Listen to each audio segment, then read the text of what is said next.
The narrative comes to its climax when God begins to speak. Chapters 38 to 41 record God appearing and speaking to Job. We can break these chapters into two parts. Let us begin with Job chapter 38, verse 1. Then the Lord answered Job out of the whirlwind. When we find ourselves in the storms of life, we will, too, experience God speaking to us in the midst.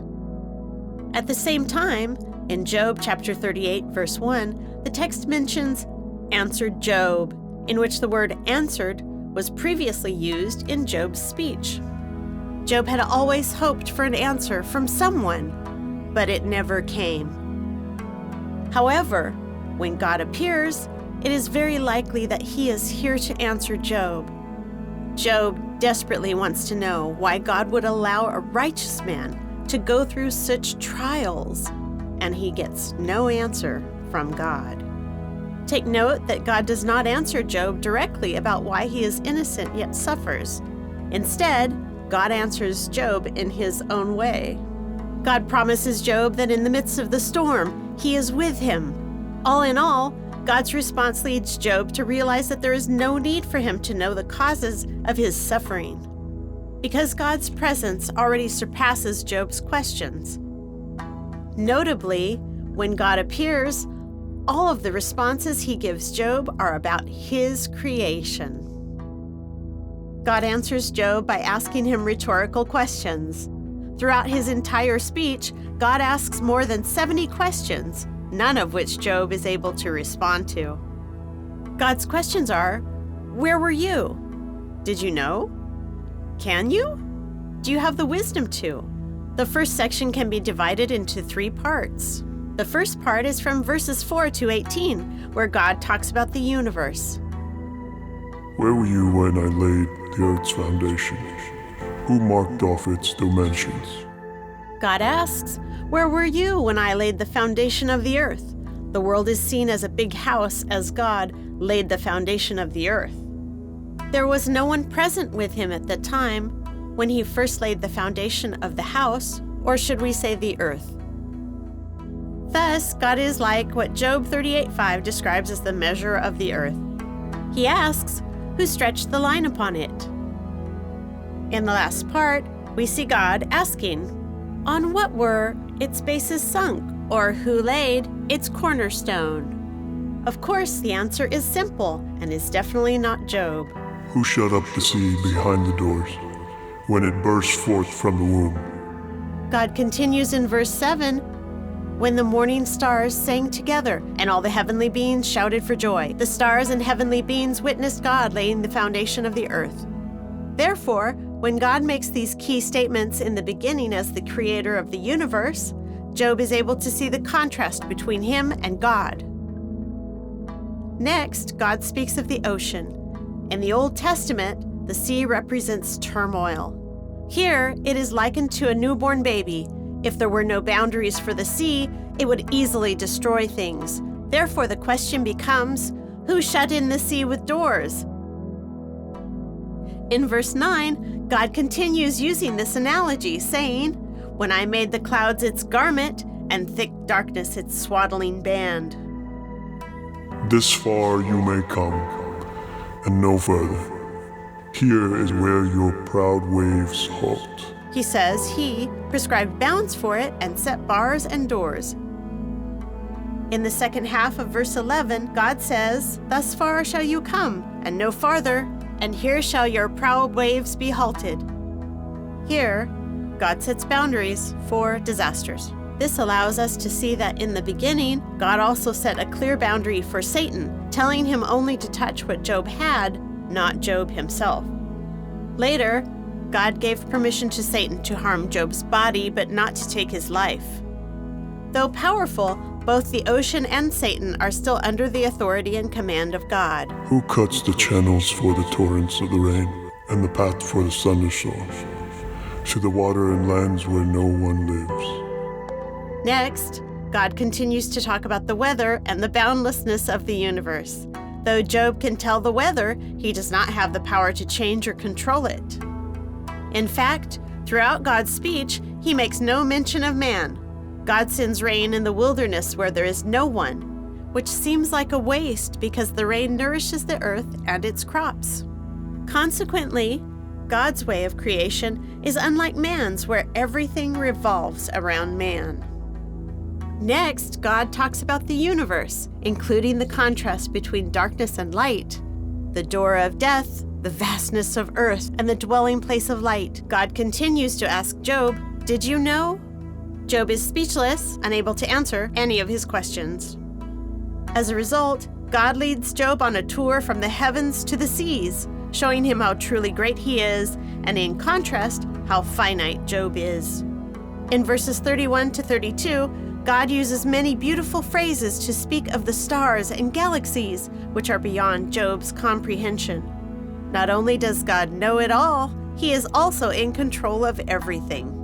Next, God talks about the creatures, the wild animals that roam in the earth, which are the work of his hands to bring him pleasure. We should know that these wild animals are not like our pets at home. Pets are there to bring delight and comfort to people, whereas wild creatures do not exist for our entertainment. Therefore, we understand that creation itself does not center on man, but rather on God alone. It is only for his pleasure and passion that all living beings exist on earth like the wild animals. In Job chapter 39, verse 15, the text mentions the carelessness of ostriches, that they would accidentally let their eggs be crushed by their own feet or by wild beasts. Verse 17 describes this in even greater detail. God makes ostriches without wisdom, yet he makes them run faster than horses and their riders do. Ostriches laugh at those horses and riders that are wiser. Here, horses and riders represent the modern world. For once, it seems like ostriches have the advantage over horses and riders. And indeed, we see that the universe was not created to revolve around humans. The book refers to a kind of horse, war horse. The horse and its hair symbolize the aspects of life Job has no control over. Here the horses laugh at the modern world humans establish. It conveys again that the whole of creation and its purpose comes forth from God's will and his wisdom, and not from the human race. The view of creation in Job is very similar to the creation story in Genesis. Genesis, chapter 2, verse 3, mentions God's rest. All of creation culminates in God's rest. God created humans on the 6th day, not the 7th day, which is the day when we can enjoy the shalom of God. In this way, Sabbath is the peak of God's creation. This God-centered creation view can also be located in Job, where the whole universe revolves not around earthly and simple humans, but rather around God. In God's second speech, he makes mention of two mythological animals, Behemoth and Leviathan. Behemoths are not the small-tailed, but large, chubby creatures at zoos we call hippopotamuses. And Leviathans are not what we know as alligators or crocodiles. Both these animals are what people of old knew as mythological creatures. Its bones are tubes of bronze. Its limbs, like rods of iron. It ranks first among the works of God. These creatures represent unrest. Yet God declares sovereignty over them. Among animals, they have no equal. However, they still surrender to the one who created them. The ferocious behemoth bears the image of the hippopotamus, for this is God's design. So we must accept the behemoth just the way God created them. Flames stream from its mouth. Sparks of fire shoot out. Smoke pours from its nostrils. The sword that reaches it has no effect, nor does the spear, the dart, or the javelin. Can you pull in the Leviathan with the fishhook, or tie its tongue with the rope? God mentions Leviathans in chapter 41. In other places in the Old Testament, Leviathan is also called Rahab, or dragons, and even beasts of the ocean. This particular mythological creature from the ancient past is mentioned in Job chapter 3, verse 8, Psalm 74, 13 and 14, and Isaiah 27, verse 1. In the book of Job's description of it, We can say that leviathans supersede all other creatures, for they are able to shoot flames. But the amazing thing is that God asked Job if he can treat Leviathan the way he would treat little pets. As a symbol of turmoil, the Leviathan cannot be tamed by man, but it is under the rule and power of God.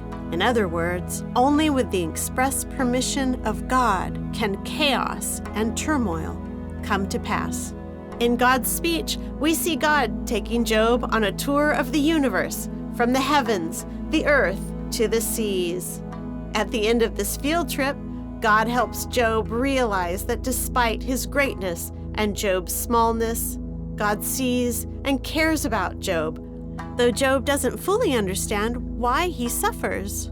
He experiences the care and embrace of the love of mighty God, which proved to be enough for him. At Spring of Water International Ministries, we invite you to journey with us, giving seed to the sower and bread to the eater. Isaiah 55:10. To find out more, follow Spring of Water International Ministries.